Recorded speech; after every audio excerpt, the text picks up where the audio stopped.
Assalamu alaikum. Measurement number 1. Measure from the hairline all the way down to your desired length. 2. Measure across, wrist to wrist, either from the back or the front. It doesn't matter.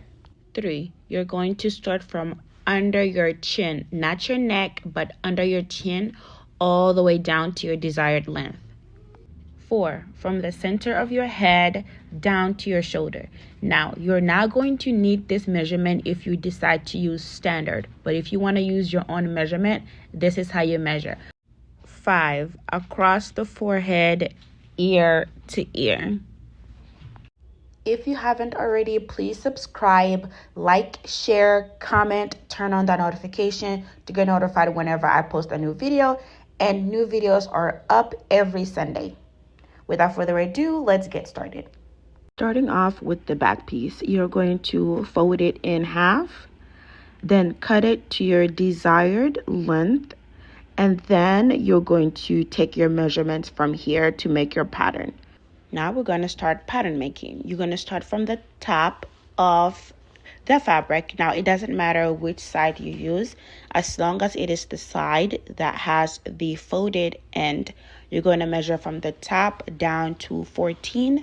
This measurement will indicate the length from the center of your head down to your shoulder. Now I'll always recommend to use 14 because that is standard. From this point, you're going to measure down 10. This is going to indicate the measurement from your shoulder to your bust. Now, 10, it's also standard. I'll also recommend to use that. Now, you're going to take your actual measurements that we measured from wrist to wrist across that indicated your sleeve length. We're going to take that measurement, divide it by 2, then we're going to mark it here. Next is the neckline. Neckline standard is 5, or you can always measure your neck and divide it by 2, but I always recommend to use standard, which is 5.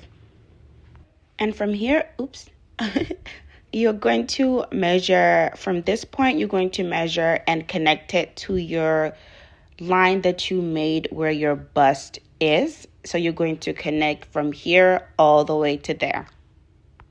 Now for the wrist. Even though it's called a wrist measurement, I usually just measure my palm instead of my wrist. And I measure it like this. All right, now from the palm measurement or the standard 10, you're going to go inward by 5 and mark that. All right, now from here, you're just going to curve it a little bit here. And then once you curve it here, you're going to go ahead and just draw a straight line from the end. And then you just simply cut out your pattern, and that concludes the back piece. Now for the front piece, we do the exact same thing we did for the back piece, where we measure to our desired length. And from there, instead of starting over from scratch and making every step, we are just going to take our back piece and put it on top of our front piece and just trace the pattern there and cut. Now, if your front piece is shorter than your back piece, that is absolutely okay, because that is what you used for your desired measurement. You will just trace the body and leave the length as is, because the length is your desired length, but the body should all be the same. Once you're done tracing that out, then you just simply cut it out. Now this is the back piece. You see how the bottom, it's kind of a straight line? I don't like that, so we're going to make it curvy. We're going to draw it like this and just cut it out. Once you cut it out, it's going to look something like this, and then you're done. You are done. And for sewing, you're going to sew here, here, down here, and down here. Once you're done with that, we're going to put it to the side and work with the hands. Now for the hands, you're going to take any extra piece that was left from cutting. Make sure it's 2 of them. You're going to measure 10 down, and then you're going to measure 10 across, and you're just going to connect it. So it's going to be a 10 by 10 box. A square, not a box. And once you measure 10 all the way around. You're just going to cut it out. Once you're done cutting it out, you should have 2 pieces. Once that's done, you're going to grab the body, but before you connect it to the body, you're going to pick any side and just fold it twice and hem. Once you do that, then you're going to go ahead and connect that to the body. Once you sewed both hands to the body, they should look something similar to this. There you have it. Now we're going to go ahead and move on to the next part. All right, now you're going to take any other leftover piece and make sure this piece, it is 40 inches length and 16 inches wide.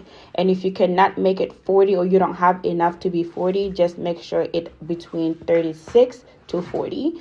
And the width, just make sure it is between 10 to 16. Then you're going to go ahead and fold it in half.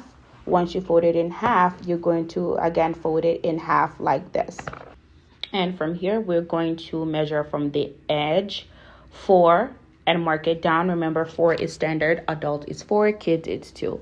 Then the measurement we took from ear to ear, you're going to take that divided by 2, mark that, and then from the end, you're going to move inward 1 inch, mark that. Then we're going to go to the end of the fabric. We're going to mark 2. Adults is 2, kids is 2 on this side. Then you're going to mark that. Now we're just going to go ahead and simply connect. Once we're done with the connect, then we're going to cut it out. Once the cutting is done, you'll open it up. It's going to look as so. When that's done, you're going to go ahead and sew from the end all the way to here, and from this side all the way to here. Once that is done, you're going to go ahead and flip it inside or right side out. Once you're done flipping it, you're going to press it down, iron it down. If you're using jersey or silk, make sure you set your iron to the right temperature so you don't burn it. This is our last and final part, connecting the head strap to the body. So what you're going to do is your body should already be inside out already. Then you're just going to grab one piece. First, you're going to fold it in half so you can have an indication of where the middle is. And you're just going to either mark it or snip. You're going to do the same thing with the body. Now with the body, you're going to fold it in half, but you're only going to snip on the back side, the long side, because that's where you're going to connect the headpiece. You're going to fold it in half, find the middle part, and snip that. Once you're done with that, now we're going to connect the two together. Here I realize I only snip one, so I have to snip both. Make sure you're snipping both. Now for the connecting part, you're going to take the body and take the part that you snip, which is the back part, not the front, the back. Then you're going to take that, take the headpiece, and you're going to find the knot that you made, which indicated the middle. Then you're going to place it on top. Now when you're placing it on top, you see how I'm lifting it up because I'm only going to attach one side. You're going to find the snippet, match it up, and then go get your pins and pin it. Pinning is optional, it's just to hold it in place. Now once you pin it all the way around, this right here, you stop right here. You pin it all the way around to where you stopped at where I pointed earlier. And then you just sew all the way around. Once you're done sewing that, you're going to take it, fold it in like this, and make sure the sewed part is also tucked in. So the front part is basically covering the back part, just like how it is right here. Then you're just going to do the same thing all the way around. If you want it, you can pin it to hold it in place. If not, just sew all the way around. And there you have it. If you haven't hemmed the bottom, make sure you do so. And thank you guys so much for watching. And if you did follow along, don't forget to tag me. Assalamu alaikum.